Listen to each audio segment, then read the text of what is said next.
लेला में कसी मजा दी करमिया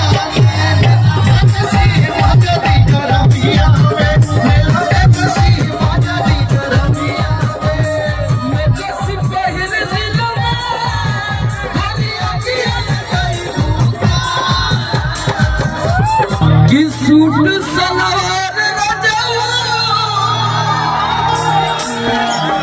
थोड़ा थोड़ा तो लोग हम बोल सुनाई ठीक है ना।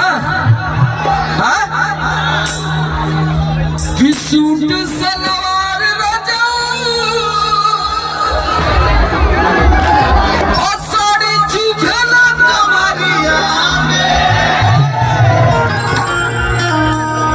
देखिए सिटी जी इन लोगों को गाना याद है ना सबके याद है हमारे साथ कई बार होगा ना। चला कि सूट सलवार और साड़ी चुभला कमरिया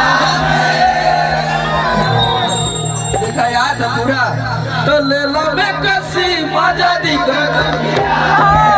तो ये बजाइए बात कि ले लो में कसी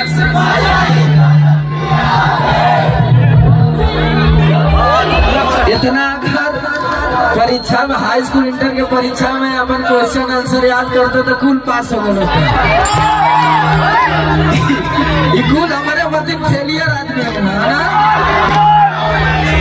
चला कोनो बात ना सरकारी नौकरी ना करत हो लेकिन प्राइवेट तो करत हो लोग ना